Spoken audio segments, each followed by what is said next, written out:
Ok, bonjour tout le monde. On commence aujourd'hui le segment vidéo pour le chapitre 3. Le chapitre 3 parle des systèmes linéaires. Donc là, c'est important que vous commenciez à lire les notes avant peut-être de regarder un peu les segments vidéo. Les segments vidéo sont ici pour supporter un peu les idées principales des notes de cours. Donc il faut lire les notes de cours, ensuite revenir pour consolider les idées principales avec ces vidéos. Donc, qu'est-ce que c'est qu'un système linéaire? On va revoir ça à plusieurs reprises dans ce cours. Un système linéaire, c'est un système d'équations. Donc, c'est un ensemble d'équations. Chacune de ces équations est une équation linéaire. Comme vous l'avez vu au niveau secondaire peut-être, une équation linéaire, c'est une équation où les inconnus, les variables, ne se présentent pas à la puissance 2 ou puissance 3, où il n'y a pas de produit des variables x fois y ou x1 fois x2. Donc, chaque inconnu dans le système figure avec un exposant soit de 0, soit de 1. Il n'y a pas de puissance 2 ou plus que ça. Donc, ici, dans ce système, il y a m équations, puis il y a n inconnus. Les inconnus sont x1, x2, jusqu'à xn. Right? Donc, ce sont les inconnus du système, les variables ou bien les inconnus du système. Puis les nombres A et J, c'est-à-dire A11, A12, ainsi de suite, s'appellent les coefficients du système. Et les BI, donc égal B1, égal B2, ainsi de suite. Les B1, B2 jusqu'à Bn, le Bm, ici en fait, il y a M équations. Alors ces nombres s'appellent les réponses du système. Par exemple, voici un exemple, ça c'est un système linéaire. Il y a 4 inconnus, puis 3 équations. On dit que c'est un système à 3 équations et 4 inconnus, n'est-ce pas? Les inconnus sont x1, x2, x3, x4, et les équations, les voilà. Vous voyez ici, par exemple, le x1 ne figure pas dans l'équation 1. En fait, il figure dans l'équation 1 avec un coefficient de 0, n'est-ce pas? 0 fois x1. Donc ici, chaque système linéaire, on peut l'écrire sous forme matricielle, ça s'appelle la forme standard. On peut convertir ça en forme matricielle, comme vous pouvez imaginer. Regardez, on prend la matrice des coefficients, c'est-à-dire tous les coefficients. A11, A12, jusqu'à A1n, ensuite A21, A22, jusqu'à A2n, et finalement AM1, AM2, jusqu'à AMn. Alors, ça, c'est la matrice qui représente tous les coefficients. Les coefficients, comme vous voyez ici, sont des constantes données. Alors, A, c'est la matrice des coefficients. Puis, les xi, les variables, ou bien les inconnus, je les mets dans une colonne, comme ça, jusqu'à xn. Est-ce que le produit de ces deux matrices est possible? Ça, c'est une matrice m par n, m ligne, n colonne. Ça, c'est une matrice n ligne, une colonne. Comme j'ai le même indice ici et là, oui, je peux faire le produit. Et je sais que le produit, c'est une matrice m fois 1, une colonne à m ligne. Et lorsque je fais la multiplication, rappelez-vous que je fais ça ligne par colonne. Donc A11 fois x1, plus A12 fois x2, plus etc., plus A1n fois xn. Je retrouve cette expression. Et ça devrait être égal à B1. Donc le premier coefficient, c'est B1. Ensuite, je fais la même chose ici. Deuxième ligne, première colonne. A21 x1 plus A22 x2 plus A2n xn. Et je sais que ça devrait être égal à B2. Ainsi de suite, égal à Bm. Alright? Donc ça s'appelle la forme matricielle du système. J'appelle la matrice A, j'appelle la matrice des coefficients la matrice A. Donc A, c'est la matrice des coefficients. La colonne des variables, la colonne des inconnus, je l'appelle x. Donc A fois x, A fois x. Et la colonne des réponses, je l'appelle le grand B.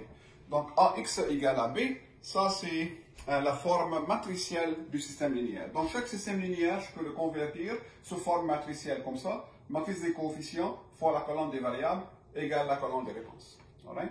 Comme par exemple ici, je peux l'écrire sous cette forme. Les coefficients sont 1, moins 3, et 1 et moins 1. Ça c'est les coefficients à la première ligne. Ensuite 0, 2, 3, 0. Il n'y a pas de x4 ici.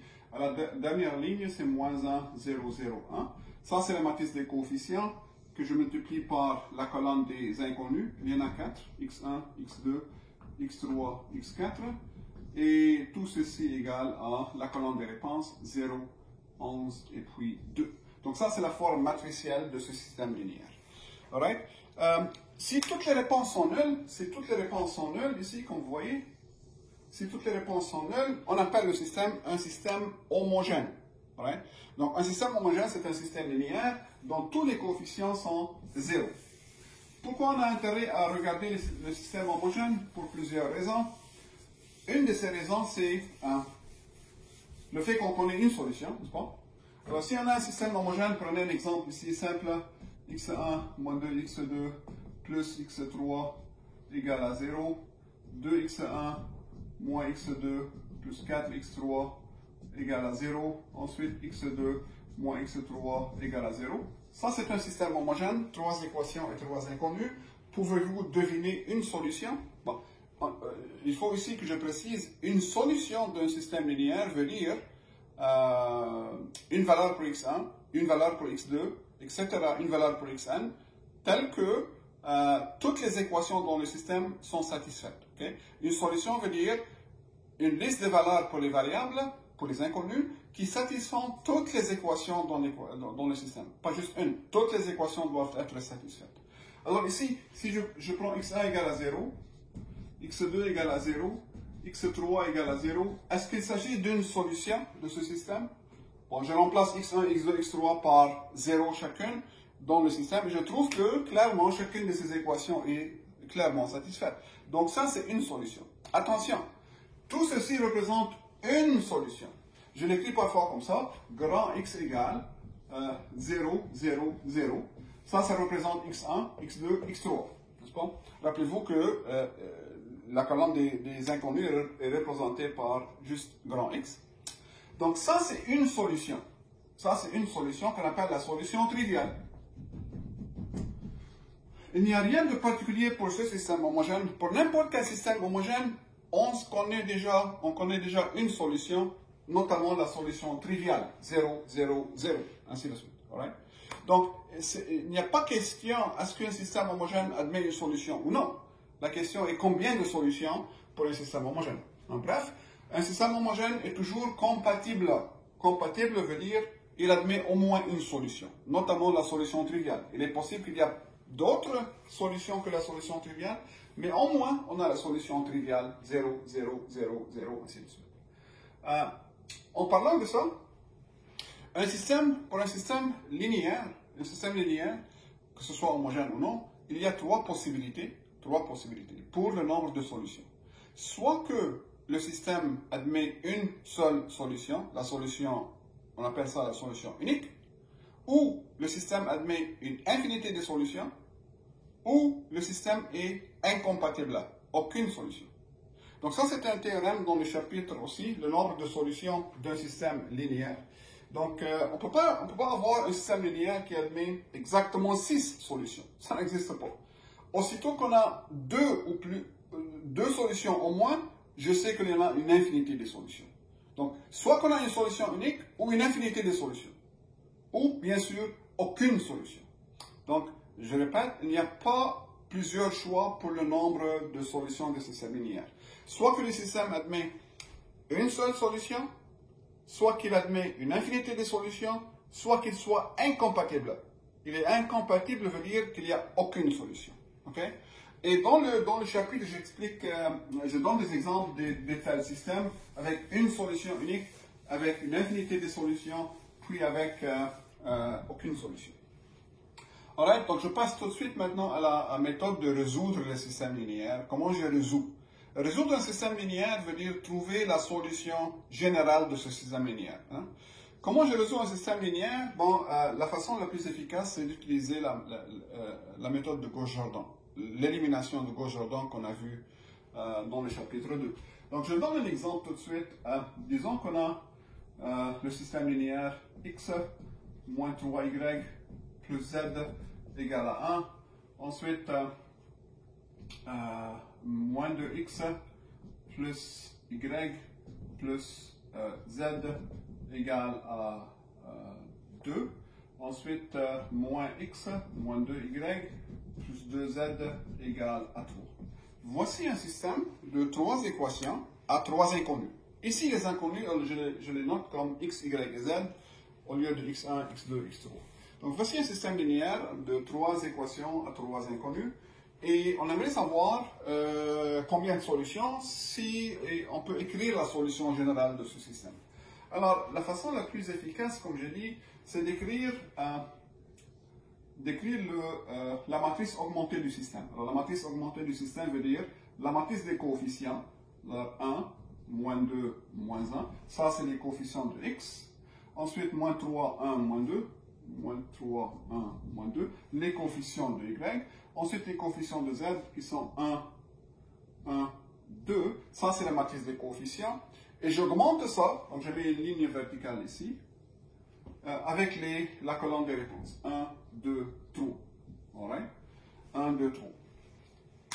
Donc ça s'appelle la matrice augmentée du système.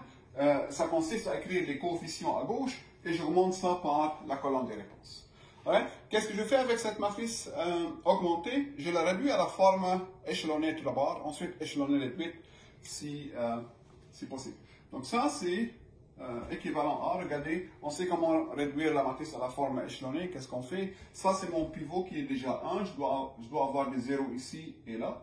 Donc, je vais faire 2 fois la ligne 1 plus la ligne 2, changer la ligne 2. Pour avoir un 0 ici, 1 fois la ligne 1 plus la ligne 3, changer la ligne 3. Et qu'est-ce que j'obtiens? 1, moins 3, 1, puis 1. Multiplié par 2 et ajouter. Multiplié par 2 et ajouter, j'obtiens moins 5. Et multiplié par 2 et ajouter, j'obtiens 3. Multiplié par 2 et ajouter, ça fait 4. Ensuite, ajouter ça à ça, c'est 0. Ça à ça, ça fait moins 5. Et 1 plus 2, ça fait 3. Ensuite, 1 plus 3, ça fait 4. J'obtiens cette forme. Hein? Alors, faites-le comme il faut. Qu'est-ce que vous remarquez ici? J'ai la même ligne, c'est-à-dire, je fais, si vous voulez, tout de suite, moins ligne 2, plus ligne 3, changer la ligne 3. Pourquoi je pensais à faire ça? Parce que j'ai 2 lignes identiques. Je fais moins une plus l'autre, j'obtiens une ligne nulle à la fin. N'est-ce pas? Donc j'obtiens 1, moins 3, 1, puis 1. Donc 0, moins 5, 3 et 4. 0, 0, 0, 0. Alright? Donc j'obtiens cette forme. Ça, c'est la forme échelonnée. Ce n'est pas encore la forme échelonnée réduite. Ce n'est pas la forme échelonnée réduite, c'est juste la forme échelonnée. Je vais effacer un peu en haut et vous dire tout de suite, on revient à ça, tout de suite, quel est l'algorithme pour savoir quel est le nombre de solutions d'un système linéaire. Okay? Alors ça, tout ça, c'est expliqué dans le chapitre 3, mais je vous donne un petit revue ici.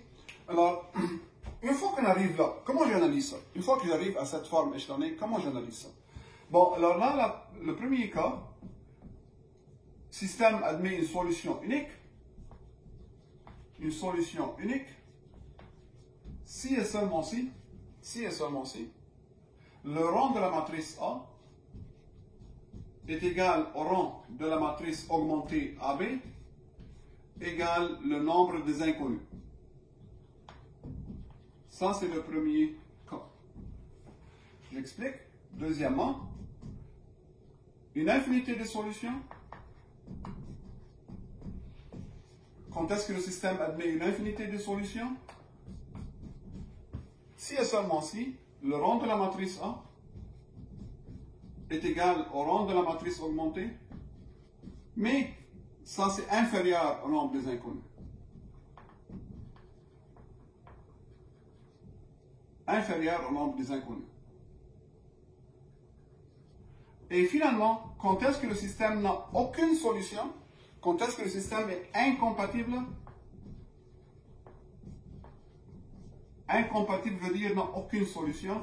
Si et seulement si le rang de A est inférieur strictement au rang de la matrice AB. Il faut retenir ça. Il faut retenir cet algorithme. Ça, c'est très important. C'est un outil assez important pour l'analyse du nombre de solutions d'un système linéaire. Sans connaître ça, on ne peut pas vraiment arrêter et dire qu'est-ce qu'on fait par après. Right?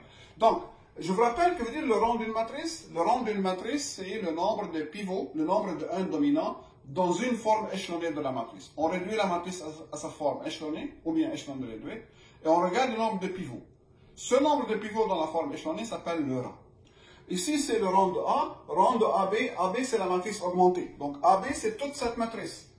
A, c'est juste les coefficients, cette matrice, donc la matrice à gauche. AB, c'est la matrice au complet, toute la matrice au complet, c'est-à-dire la matrice augmentée. Bon, alors le système admet une solution unique si le rang de la matrice A égale le rang de la matrice augmentée. Pas seulement ça, les deux rangs doivent être égaux au nombre des inconnus. Dans notre cas, le nombre des inconnus, il y en a 3. X1, X2, X3, bien X, Y, Z, il y en a 3. Donc, si le rang de A égale rang de AB égale A au nombre des inconnus, je sais qu'il y a une solution unique. Maintenant, si le rang de A égale rang de AB, toujours le rang des deux matrices est le même, mais ce n'est pas égal au nombre des inconnus, mais c'est strictement inférieur au nombre des inconnus. Dans ce cas, j'ai une infinité de solutions. Et si les deux rangs sont différents, donc rang de A est différent du rang de AB, le système est incompatible. Aucune solution. Alright. Donc si on retient ça comme notre guide, voilà, je suis rendu là, j'ai écrit le système augmenté j'ai écrit la matrice augmentée du système et j'ai réduit cette matrice augmentée à la forme échelonnée, j'ai trouvé ça. Quel est le rang de A? Alors dans ce cas, c'est quoi le rang de A? Peut-être qu'il faut faire un 1 ici avant. Donc regardez comment je peux faire le 1 ici. Je peux faire 1, moins 3, 1, et puis 1. 0, 1, moins 3 cinquièmes et moins 4 cinquièmes. J'ai divisé par moins 5. Juste pour avoir le 1. Bon, alors dites-moi, c'est quoi le rang de la matrice A? Dans ce cas, c'est quoi le rang de A? Regardez bien cette matrice, on a deux pivots. La matrice A veut dire la matrice qui est à gauche ici, la matrice des coefficients. Le rang de A, c'est 2. C'est quoi le rang de la matrice augmentée AB? La matrice augmentée, c'est toute la matrice incluant la dernière colonne. C'est quoi le rang de la matrice au complet? C'est juste 2. Il y a juste deux pivots, n'est-ce pas? Donc c'est encore 2. Et c'est quoi le nombre des inconnus dans ce système? Le nombre des inconnus ici? Il s'agissait d'un système à 3 inconnus x, y, z, 3. Dans quelle situation est-ce qu'on tombe ici? Rang de A égale rang de AB, mais c'est inférieur au nombre des inconnus, le cas II. Hein? Alors je sais dans ce cas que le système admet une infinité de solutions. Une infinité de solutions. Donc je sais que ce système admet une infinité de solutions. Très bien, je sais alors que j'ai une infinité de solutions. La question me demande, écrivez-moi la solution générale. Alors là, une fois qu'on détermine combien de solutions, pour écrire la solution générale, qu'est-ce qu'il faut faire maintenant? On continue la réduction et on réduit à la forme échelonnée réduite. Ça, c'est juste la forme échelonnée. On continue à la forme échelonnée réduite. Alors là, je continue ici. Alors, une étape de plus ici, juste pour écrire la solution générale. Alors, comment je passe de cette forme à la forme échelonnée et réduite? Il faut que cette entrée ici soit 0. Dans une forme échelonnée réduite, chaque pivot est la seule entrée non nulle dans sa colonne. Donc, il faut avoir un 0 à cette position. Donc, l'opération que je dois faire ici, c'est 3 fois ligne 2 plus la ligne 1, changer la ligne 1. Je multiplie cette ligne par 3 et j'ajoute à la première, j'obtiens ici un 0. Donc, j'obtiens 1, 0. Multipliez celle-là par 3, vous obtenez moins 9 cinquièmes. Ajoutez un 1, là vous allez trouver moins 4 cinquièmes. Moins 9 plus 5. Ensuite, multipliez celui-là par 3, vous obtenez moins 12 cinquièmes. Et ajoutez un 1, là vous trouvez moins 7 cinquièmes. Ensuite, 0, 1, 0, 1, moins 3 cinquièmes. Et moins 4 cinquièmes. Ensuite, 0, 0, 0, 0. Voilà. Donc ça, c'est la forme échelonnée réduite. Ça, c'est la forme échelonnée réduite. Voilà. Alors, comment j'écris? Je sais qu'il y a une infinité de solutions selon l'algorithme que j'ai. Comment j'écris la solution générale? Regardez, c'est très simple. Voici les pivots. Les colonnes qui n'ont pas de pivots, les colonnes à gauche, c'est-à-dire les colonnes dans la matrice des coefficients. Les colonnes qui n'ont pas de pivots, ça correspond à nos variables libres. Il y a un pivot ici, il y a un pivot ici. Cette colonne n'a pas de pivot.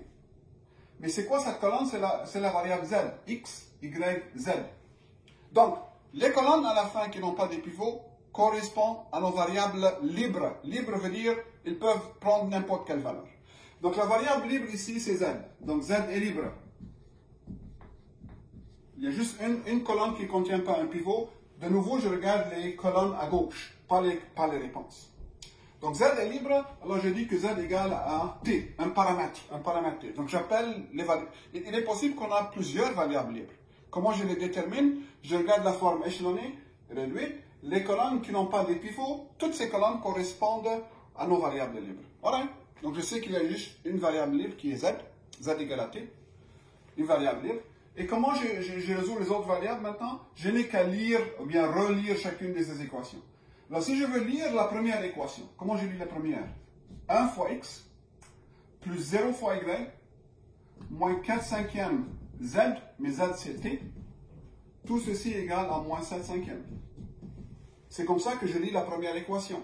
1 fois x plus 0 fois y moins 4 cinquièmes z, z qui est t, égale à moins 7 cinquièmes. Ceci me donne x. Donc x égale 4 cinquièmes t, moins 7 cinquièmes. Lisez-moi maintenant la deuxième équation. 0x, 0, plus 1y, moins 3 cinquièmes z, c'est-à-dire moins 3 cinquièmes t, égale à moins 4 cinquièmes. C'est comme ça que je lis la deuxième équation. Ceci me donne la valeur de y. Donc y égale 3 cinquièmes t, moins 4 cinquièmes. Et la dernière équation, c'est rien, c'est 0 égale à 0, n'est-ce pas? Donc c'est rien. Donc c'est quoi la solution générale? C'est comme ça que j'écris la solution générale. La solution générale est comme ça. X égale, Y égale, Z égale. Rappelez-vous qu'il y avait trois inconnus, X, Y et Z. C'est quoi la valeur de X? La valeur de X, on a trouvé, c'est 4 cinquièmes T, moins 7 cinquièmes. La valeur de Y, c'est 3 cinquièmes T, moins 4 cinquièmes. Et la valeur de Z, Z égale à T, tel que T est arbitraire. T est n'importe quel nombre réel. Rappelez-vous que Z était libre, c'est-à-dire peut prendre n'importe quelle valeur. Aussitôt que je spécifie mes variables libres, je les donne des paramètres, je les nomme comme des paramètres. S, T, M, N, comme vous voulez. Donc voici l'ensemble des solutions. Ça, c'est la solution. Pourquoi il y en a infinité? Parce qu'il y a une infinité de valeurs possibles pour T. Pour chaque valeur de T, par exemple, pour T égale à 0, je remplace T par 0, j'obtiens X égale à moins 7 cinquièmes, Y égale à moins 4 cinquièmes, et Z égale à 0. Ça, c'est une solution. Pour T égale à 1, je trouve X, Y et Z, une autre solution. Et pour T égale à moins 2, ainsi de suite. Il y a une infinité de solutions. Et ça, c'est la solution générale de ce système. Finalement, comment j'interprète cette solution géométriquement? Est-ce que ça vous rappelle quelque chose ici? Comme je travaille dans R3, il y a trois inconnus, X, Y et Z. Que représentent ces équations? Ce sont les équations paramétriques d'une droite, si vous vous souvenez. Donc la solution ici représente une droite. Ça, c'est l'interprétation géométrique complète. C'est une droite ayant... Lorsque je dis une droite, il faut spécifier quoi? Le vecteur directeur de la droite et un point sur la droite. Right? Ayant le vecteur V, 4 cinquièmes, 3 cinquièmes, puis 1 comme vecteur directeur. Ça, c'est le vecteur directeur. Rappelez-vous les choses qu'on a fait au premier chapitre. Ensuite, ça, ce n'est pas une description complète, parce que pour une droite, il me faut un vecteur directeur, et il me faut un point. Quel est le point? Donc, passons par quel point? Moins 7 cinquièmes, moins 7 cinquièmes, moins 4 cinquièmes, et puis 0. Moins 7 cinquièmes, moins 4 cinquièmes et 0, ça c'est le point. Donc, ici j'étais chanceux parce que je travaille dans R3 et je peux interpréter les choses géométriquement dans R3. Mais si je vous donne un système 4x4 ou 4x6, c'est difficile d'interpréter géométriquement les choses. Donc voilà. Alors, on écrit la matrice augmentée du système, on réduit la matrice à la forme échelonnée. À partir de la forme échelonnée, je regarde l'algorithme et je peux déduire combien de solutions. Si j'ai une solution unique ou bien une infinité de solutions, je continue la réduction pour une forme échelonnée réduite et je tire la solution. Right? Rappelez-vous que si j'ai une infinité de solutions, j'ai des variables libres. Comment je spécifie mes variables libres? Ce sont les colonnes ici à gauche, ce sont les colonnes dans la matrice des coefficients qui ne contient pas de pivots. Chaque colonne qui n'a pas de pivot représente une variable libre. Alors, je donne des paramètres à mes variables libres, S, T, M et N, et je relie chacune de ces équations. Ça me donne ainsi les autres variables en fonction du paramètre. Et j'écris comme ça le système, la solution générale.